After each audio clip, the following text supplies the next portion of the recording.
Okay, welcome to the podcast. Today we're very lucky to have Judge Alm, who's running for city prosecutor. How's it going, Judge Alm? Very good. Thank you for inviting me. Right on. So my first question for you is, for those who don't really follow the judiciary very much, who is Steve Alm? Well, I was born and raised here in Hawaii.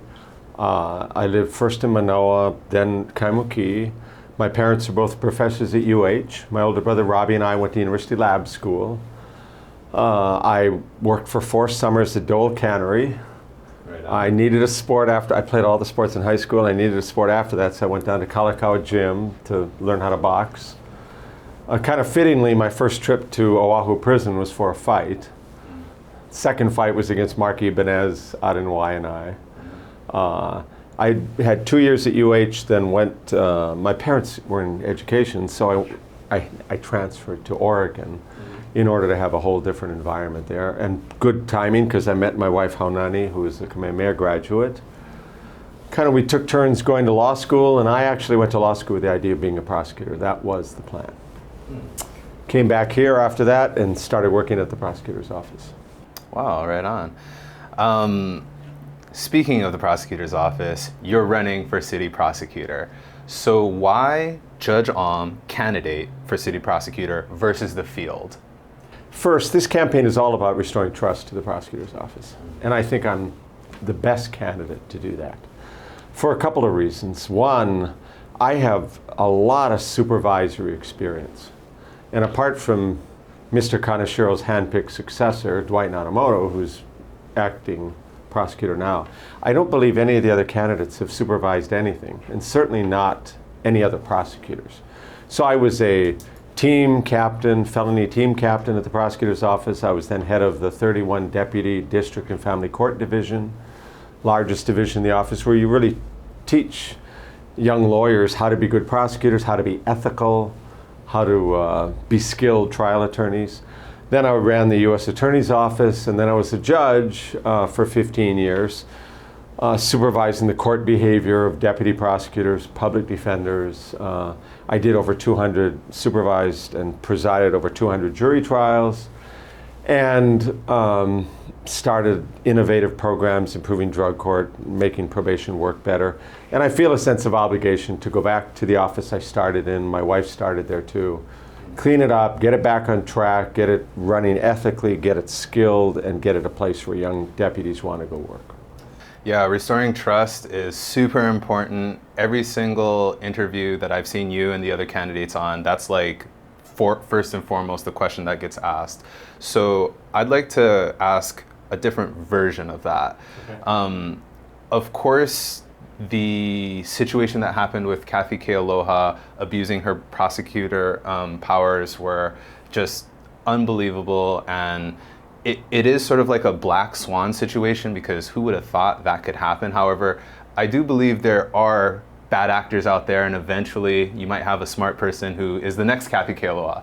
So what safeguards could you implement into the office upon election so that we don't have another Kathy Kealoha situation? Well, there are a lot of things you have to do. First is creating a culture of high ethical standards and doing justice, not just winning cases. At the same time, nobody should be in a position of authority or even a line deputy where you operate when there's a conflict of interest. She never should have been in a supervisory position making calls on whether police officers should be charged or not, given the fact that she's married to the chief of police. Yeah. You know, you want to hire good people, because you don't want to micromanage your supervisors. You want to hire good people, let them do their job.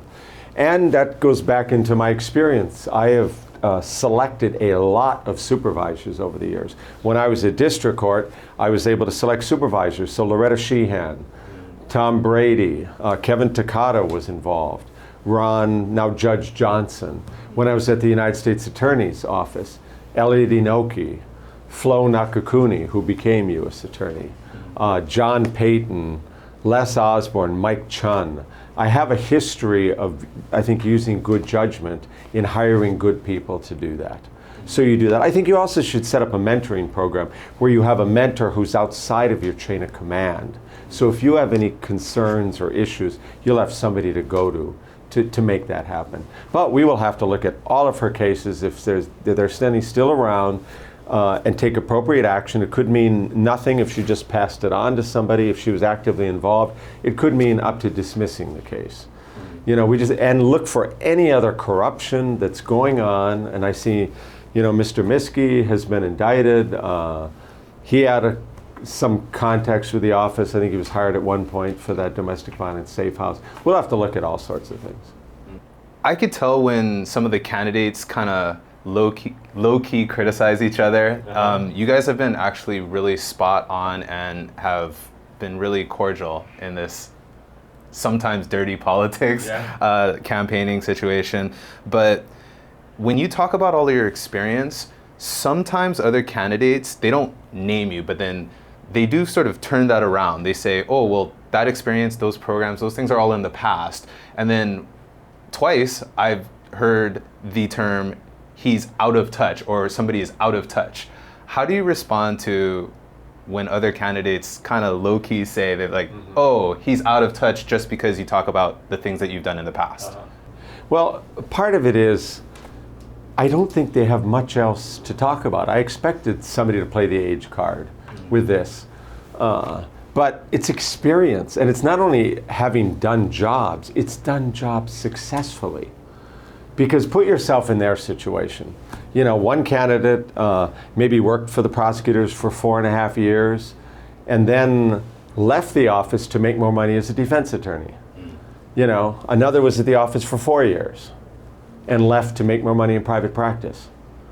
Another has been a public defender for 10 years and has never been involved in prosecution. And so, you know, they haven't supervised anything. I don't think they've started any programs. I stayed at the prosecutor's office because I was committed to it. And I had been tapped as a supervisor, felony team captain. I learned how to manage other deputies, how to inspire them, how to hold them to a high standard. Same thing with being head of district and family court. You learn how to be a supervisor. I was approached, I went to Malcolm Banks' funeral. We had prosecuted him as U.S. attorney, but we became friends after that. And a woman approached me in the parking lot and said, you know, when you were head of district and family court, I came up to you one day because I was getting harassed and teased by another clerk every day. And she said, about my accent. And she said, hey, I'm Filipino, I have an accent. And you met with the woman, with the head of the clerical section, and we talked about it, and she said, oh, it's just teasing. And you said, no, it's not. It's harassing. It's making her not want to come to work. This ends today. And it did. And that's the kind of thing you just deal with as a supervisor. I saw another branch supervisor when I got up there. He's massaging a woman's shoulder, working at a computer. I called him aside. I said, what are you doing? Wow. And she said, oh, she doesn't mind. I said, she is not in a position, an equal bargaining position to tell you to stop. It ends today. He then asked for a transfer out of the section. That's fine. But you got to deal with stuff as a supervisor. So, you know, it's like there's nothing else for them to criticize me for about that. And the programs that I had started, whether it's Weed and Seed when I was U.S. attorney, whether it's Hope Probation when I was a judge, have worked tremendously well. I'm the rare judge who believes in criminal justice policy being based on data and research. You know, not on gut feelings or anecdote or this is the way we've always done it. And so as a judge, it's like I'm a big believer in evidence. You make a claim, show me the evidence if you want to be successful in court.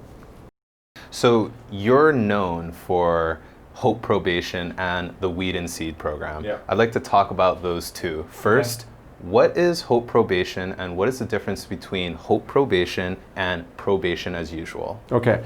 Well, in regular probation, the probation officers maybe have 150 cases, 150 felony clients, and they try to work with them. And some people do well, they're scared, they follow the rules, but many don't. They have methamphetamine problems, they have thinking problems, maybe rebellious, don't want to listen to authority.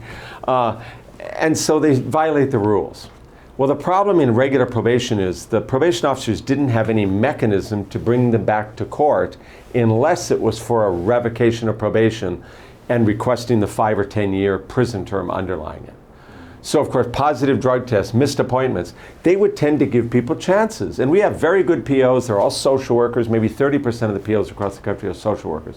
The rest are former law enforcement. which can lead to a tail 'em, nail 'em, jail 'em kind of a approach. Whereas our folks are trying to help, but they didn't have a mechanism to have a proportionate sanction. I took over Marie Milk's calendar when I was down in the circuit court building, and I could see the sanctions part was broken. And so I thought to myself, how did we raise our kid? How was I raised? Your parents tell you they care about you, but if you misbehave, you do something wrong, your parents do something about it immediately. Then you can tie together a bad behavior, a bad choice with a consequence and learn from it. So I thought, let's do that with probation. Is it possible? So if they test positive for drugs and admit it, I wanted them arrested on the spot. Go to the jail, we'd have a hearing a couple of days later. And I'd let them out because they screwed up by using, but they didn't make it worse by lying about it or running away. We're trying to do something really difficult here in Hope Probation. That's change people's thinking to change their behavior. So in regular probation, I think it would surprise the public to learn, the typical consequence for using drugs is the PO talking to you. There's no court referral, there's no sanctions at all. And so it's, and here's an example of a case, State versus Hodge. It's been filed, so it's public record. This guy had 42 separate probation violations and had never been referred back to court because the probation officer has total discretion or control in regular probation how to deal with it. We're talking 16 admissions to cocaine use, getting a DUI, not going to treatment, admitting to drinking, admitting to other, with no court referral at all. And so I thought, we've got to change that. So I worked with Shirley Noy from probation, and I told her what I wanted to do, essentially go back in that 20 or 30 violation motion to revoke probation and give a swift, certain, consistent, and proportionate jail sanction for each one.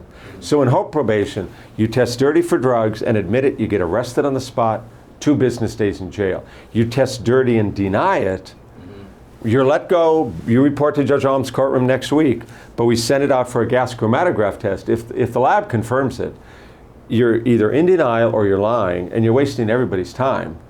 It's 15 days in jail. And if they're working or going to school, job training, I'll let them do it on 5 weekends the first time. After that, it's straight. Worse yet, they run away. If they run away and law enforcement has to look for them, it's 30 days. And if that happens repeatedly, they go to Halava prison or women's, because their actions have shown us that they either can't or don't want to do probation. But it all starts with a warning hearing. And the first words out of my mouth are, everybody in this courtroom wants you to succeed on probation. Your attorney does, the prosecutor, the deputy sheriff, the taxpayers of Hawaii, whether they know it or not. It's now, I think, $54,000 a year to house people in Hawaii's prisons. And I said, but you're an adult, and I can't control what you do, and I can't control what I do. So from now on, every violation of probation, you're going to go to jail. But it's proportionate. I tell them what the sanctions are. When I was on a trip once, Judge Perkins, who covered for me, a guy showed up late, like 4 hours late at the probation office. They gave him a drug test. He was clean. So Perkins thought, he ought to get something less than the 2 days that somebody who uses drugs, even if they admit it. So he locked him up in the cell block at the courthouse for the rest of the day. No newspaper, no cell phone. God, 8th Amendment, cruel and unusual, right? For the rest of the day. So those are the 4 sanctions. So at the warning hearing, we tell people we want them to succeed, but then we tell them cell block, you're late but you're clean. Admit 2 days, deny, lab confirms 15, run 30. And this has worked extremely well from day one. Yeah, I didn't know the details of Hope Probation. I think my initial understanding of it is much like the public's understanding of it.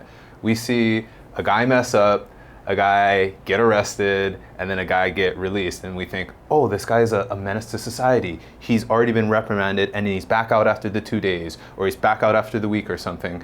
But what people miss, like how you said, is under the old system, there could be, little slaps on the wrist by the probation officer, and then he doesn't even get that consequence that the judge or the court can go ahead and give. So That's a huge difference.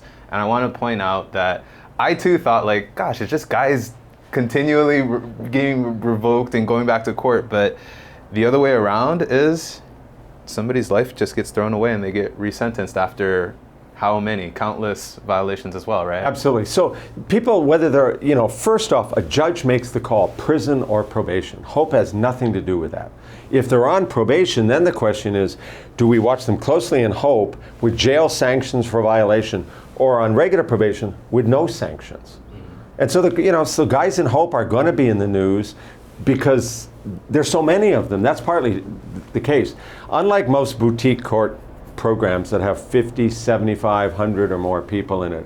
In Hope, when I left, I was supervising more than 2,000 felony offenders in Hope. And yet, there was another judge that had maybe 300. So people in regular probation get a bunch of chances. People on Hope get chances with sanctions every time. Yeah. So the question is, who gets arrested for new crimes more often? And fortunately, we have data on that. UCLA and Pepperdine did research. The people in Hope got arrested for new crimes 55% less often than regular probation. It was a home run. A 10% reduction in recidivism is cause for celebration. 55%, unbelievable. It is. And failures and going to prison, 48% fewer days sentenced or served. Same thing, that's almost a 50% decrease. We asked them to look at Native Hawaiians. Native Hawaiians are both in Hope and in probation as usual. In Hope, though, they get their probation revoked and go to prison 35% less often than if they're in regular probation. And as I said, because the Hope judge has so many clients, over 2,000 that they're supervising, that means thousands of all sorts of defendants have succeeded on probation because they're in Hope and didn't go to prison. Hundreds of Native Hawaiians have succeeded on probation because they were lucky enough to be in Hope rather than regular probation. So Hope is a lot tougher than regular probation. So, but there's research out there, and 32 states, 33 states, and one territory, Guam, are now doing versions of Hope. Some are doing it great, getting good results. Some are doing it lousy because they only focus on the sanctions. Whereas Hope really has three parts. The sanctions are just to make everything work better and to teach accountability. But you also have probation officers who care and are going to be consistent. You also have to have a judge who understands addiction, is going to be encouraging, but is going to hold people accountable and give them a jail sanction every time. And if they run away too much, send them to prison. So you need all three. Yeah, and the implementation is so key when you have like a program, especially when you're trying to get people at scale, not just the 50 person group, the 1,000-person group. Everything changes with scale. Yes. So are there any last things that you want to talk about for the future of Hope? Where do you see it being implemented? Do you see any changes being made or modifications? Well, I think it should expand in probation because the model has to be followed. A jail sanction every time that's proportionate. Cell block 2 days, 15, 30. It's work. Don't break it. But I think we did a pilot in pretrial. Great results. The people in Hope pretrial got arrested for new felonies 42% less often than regular pretrial. So it's the kind of thing that there's got to be money for treatment. And actually, we started Hope with $0, no press. I even forgot to tell the Chief Justice for some reason about it. And then 18 months into it, we went to the legislature. And the Attorney General's office had kept stats showing like a 90% reduction in positive drug tests and misappointments. They gave us $1.2 million. We used $770,000 of that for drug treatment slots. Very good. And every year, it's part of the judiciary budget now. The other money was for probation officers and drug testers. But you're going to need treatment, and we have some very good treatment programs around. I've gone to visit all of them.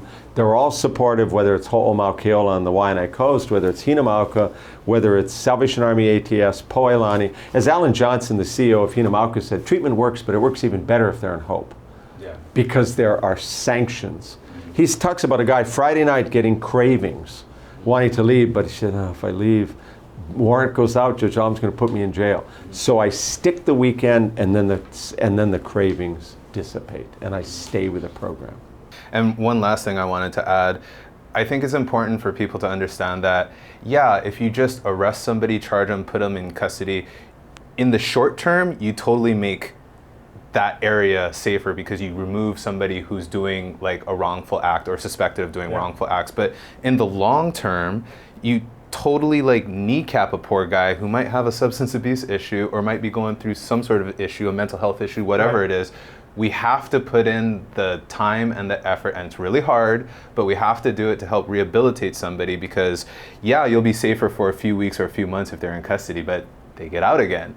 And if you don't rehabilitate them and address the drug issue, put them on probation, put them on supervision, the cycle continues. You could revoke them the first time they violate it and send them to prison. Yeah. But they're going to sit around and talk about getting high and breaking into your house. The stats show that HOPE probationers randomly drug tested still, as opposed to regular probation where you only get drug tested when you see your PO, so you know when it's coming up for your appointment. The HOPE people tested positive 72% less often than the regular probation guys. So you're absolutely right. We're trying to change their thinking and change their behavior. They came back 7 years later in 2014 to do a follow-up study when people were off probation, just to see if any of this stuck. And the guys that had been in HOPE, the 330 in this big study group that Pepperdine did, were arrested for new drug crimes like 52% less often than the people that had been in regular probation. And the return to prison rate was still half. Almost no criminal justice program has legs. It doesn't have sustainability because it takes it. But also, one thing, at the warning hearing, if I would have sent the person to prison at sentencing, and I was the toughest sentencer in the courthouse, I'll tell them that everything I said, Mr. X, applies, except if you run away once, you get the open term. Best predictor of future behavior is past behavior and current behavior. I think you're going to run, you're going to commit crime. So one of these guys who was son of a major organized crime figure said to me, what if somebody does perfectly on HOPE? And I thought to myself, damn it, I should have thought of that a few years ago. I said, if somebody can go 2 years without any violations, I'll terminate their probation. 2 years later, he's standing in front of me. And I said, good for you. He said, I'm amazed. I'm a career criminal since I was 15. Now I'm married, I have a kid. I'm working for a refrigeration company. We're changing out all the air conditioning at Manila Bay. So my boss wants me. I said, you did what you said. As of today, your probation is terminated. The researchers looked, the 100 people that had gotten that early termination in the 2 years before they came back in 2014, not a single one had been arrested for anything. They had changed their lives. Way to go. Yeah. I think it's important that that message gets out, because there are a lot of like nuanced like angles that you have to go ahead and understand. Otherwise, you just see the headlines, you get outraged, you share the article on social media, and then the rage just continues. But these are people, there's a human cost, we have to help rehabilitate. Well, and like you say, in midweek, sometimes one person in there in HOPE and the others two. You know, sometimes not at all. But our probation department, felony probation in Honolulu, actively supervises 3,800 felony probation. About 2,500 of them are in HOPE. So you are going to hear HOPE in the news and think, wow, does this work? Again, go to the research. The research shows people in HOPE get arrested for new crimes 55% less often than regular probation. They go to prison half as often. The research is clear. Any of my candidates criticizing HOPE now either are misinformed or they're trying to mislead the public. You know, and all I can say is look at the research. So another kind of like an unclear or complicated issue is what we should do about building a new prison. What is your position on a new prison, jail, whatever. It's actually a jail or a prison. You could clarify that, to replace OCCC. I'm a little surprised. Some of my opponents don't know the difference between a jail and a prison. Jail is pretrial incarceration if you can't make bail currently, or as a sanction for a violation of probation. That is OCCC. OCCC is our jail. Halava is a prison. So you cannot, or women's, you cannot get 4 years in jail. You know, it's got to be a prison. Yeah. What I would do is we're going to replace the jail. It's on the rail line. There's no question at all. I really think our governor, our lieutenant governor, our congressional group should do a full court press to buy the Federal Detention Center. I was there as U.S. Attorney when it got built. $170 million, $170 million. It is still in great shape. It isn't located near anyone. You don't have a NIMBY problem. The closest people living to it, it's out by the airport. A lot of people probably have no idea where it is. It's a tall building. It looks like a poor man's Ilikai, but with narrow windows. 7 stories tall. That's our federal detention facility. The only people that live nearby are people at Hickam, and there's a big wall around that. We could, my guess is, we could buy that back for $170 million, what we paid what it costs to begin with from the federal government, and then use maybe $100 million more for programs on mental health and drugs, and avoid building a new jail, which right now they say costs $525 million. I don't think anyone believes it would be built for that. It would be a turnkey operation. It's right at the airport. It's closer to court. To me, that it makes so much sense. Let's do that. And then any money we can get as a state, fix our crumbling jails on the neighbor islands. They're even in worse shape than OCCC. So I think that's the answer to it. Yeah, and I'd like to add a few more things. It's also a really good way to make sure that we end the use of the private prisons on the mainland. If we have better facilities here, we don't have to ship people off on those prison sentences. Yeah. And you want people who are local to not be shipped off, unfortunately, away from their families to Arizona. Although we could have another discussion, which we'll save for another time, on the quality of the two different prisons. I think we just need to up the local quality, and having the Federal Detention Center might be like a significant step. Absolutely, and it's shameful that we send our prisoners out of state to do their time. Yeah. But I talked to some of them, and we won't go into this much, they would rather go to Arizona, even it cuts off their family, because there are programs at this private prison that they don't have here. We should be helping our prisoners get educated, get degrees, maybe learn some trades, some skills. Hopefully we can do that here in the future. But we should stop this practice of sending our guys to do their time. It's bad for recidivism to be cut off from your family that way, but it's such an indictment of our current local system to have these guys choose to go to the mainland because they have more programs there. Yeah. And we'll end that on one last story that I'd like to add in. So I just bailed out a guy from OCCC who had been extradited. He won his appeal. He had been proven guilty by jury originally. He appealed it, went up to the Supreme Court. He won his appeal, then he got kicked back down to circuit court. So now he's eligible for bail. And he was in Arizona, and he got extradited back. And oh my God, he talked about, he got a certification so that he could be like a Braille sort of technician, or so he had like a calling that he learned because you have a lot of time to think about things in jail. And he was talking about all the different, prison. And he was talking about all the things, the programming that they had up there, so you can get out and have like a certification. You could do like plumbing certifications, electrical certifications. Jobs, yes. Jobs. So when he gets out, he's not, and I felt bad, last thing on that, I felt bad because I picked up this kid. He had the advantage of having a box sent to him from his family with like a cell phone, charged up and everything, clothes and everything. But a lot of times when people get out, they need like a wingman to help him out. I picked him up, helped him get hooked up with his Airbnb, made sure that his phone was all situated. He had like a change of clothes. People need those services. I think we gotta not forget that. Absolutely. They need help. Absolutely. Good for you for doing that. Yeah, well, he's my client too, so I was like, I felt bad for him. He's in custody for 2 years and then won his appeal, so hopefully he wins his case. We'll see how that works out. More controversy. The emergency releases due to COVID-19.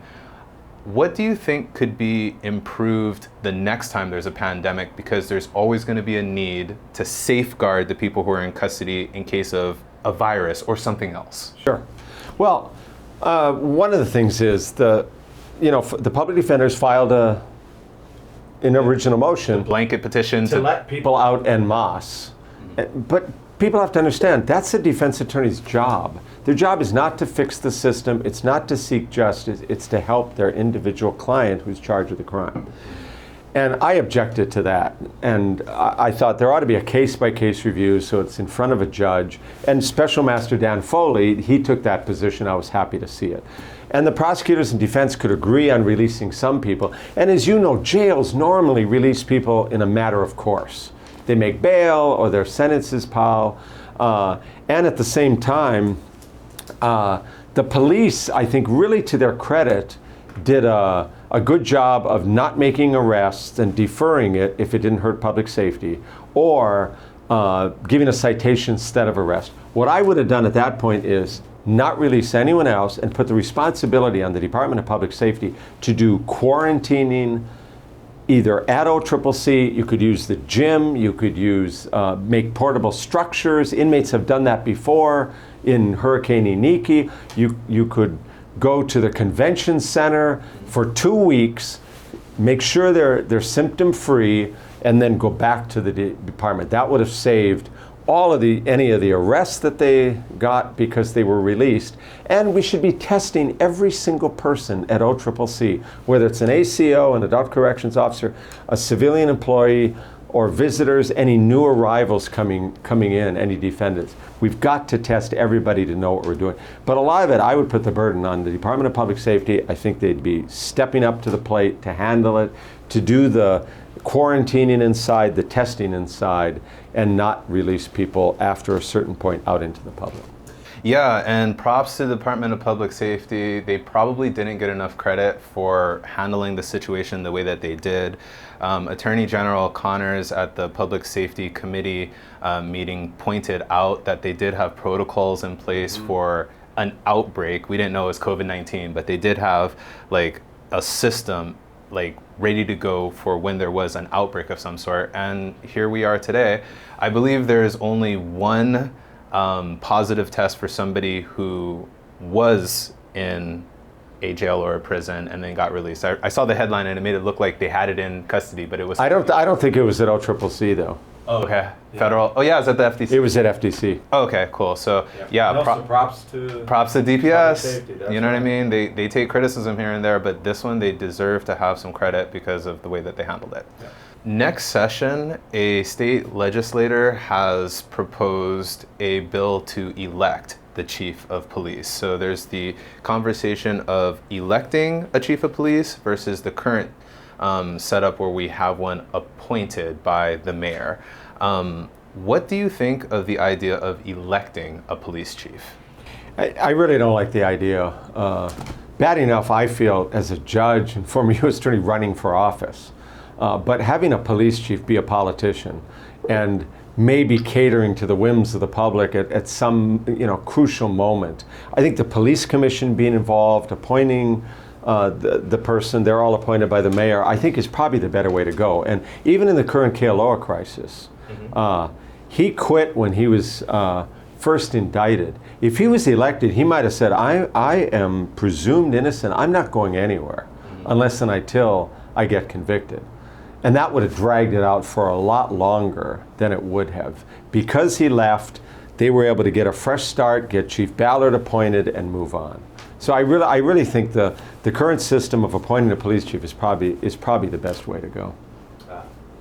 Thank you for adding that. It all kind of goes back to trust in the chief of police and trust in the prosecutor's office. So I think electing the police chief was just a roundabout way to say, hey, we need to go ahead and get somebody in that we could trust. We need to have an election. I think that's the intention.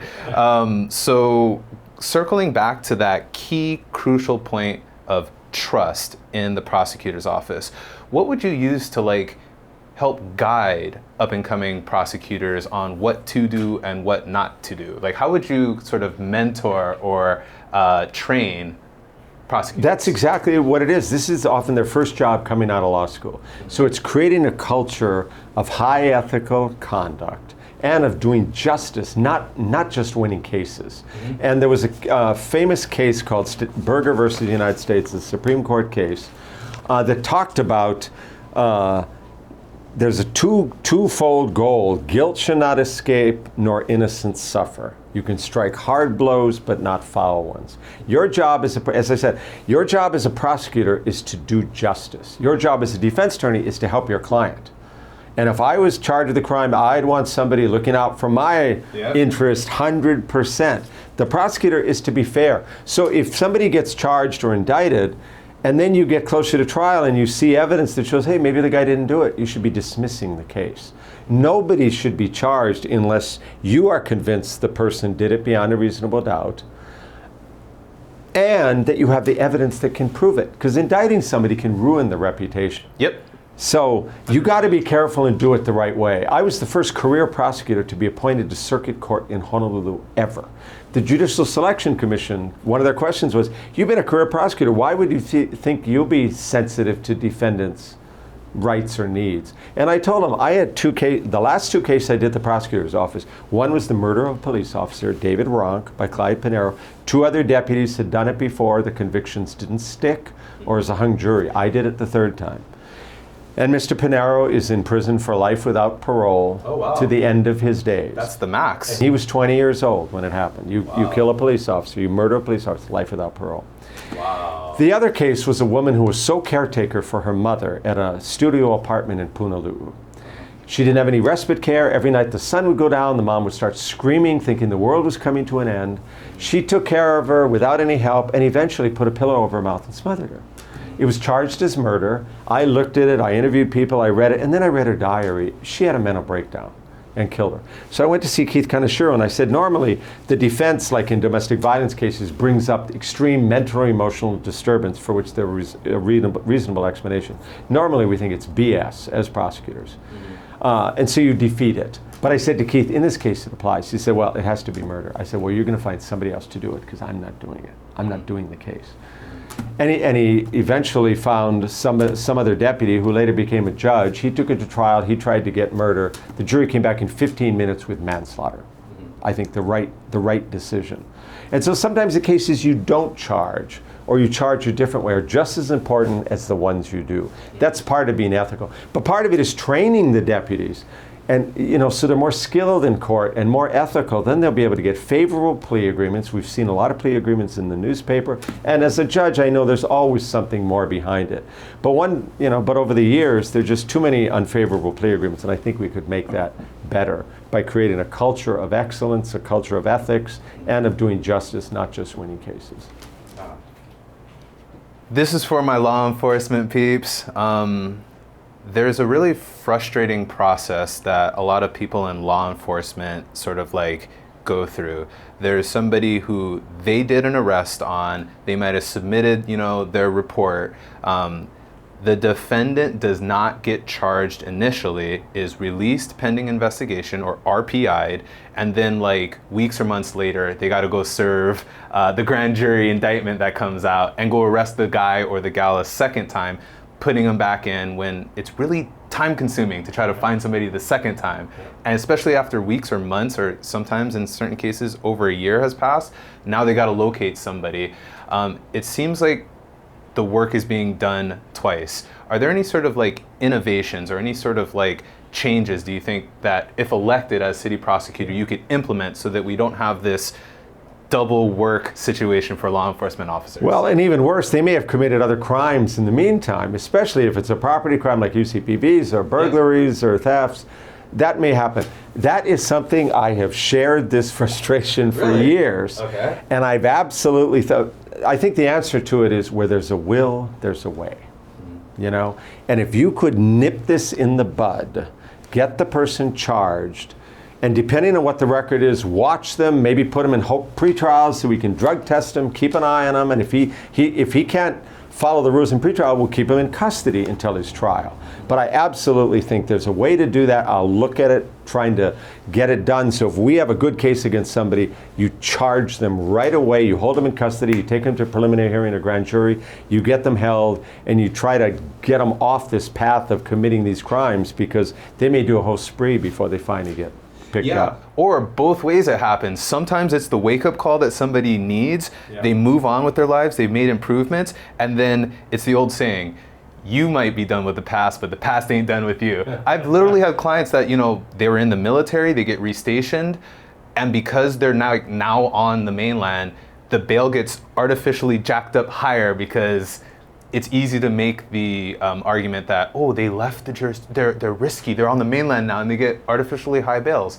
I think initially charging is the way to go, and I hope upon your election, if you get elected, that there's innovations to change that, because the law enforcement crowd will love you for that. Absolutely. And I'm all about trying innovative programs, about trying new things. I'm open to discussing all sorts of things, because you can get good ideas, maybe from other places on the mainland, maybe it comes up here.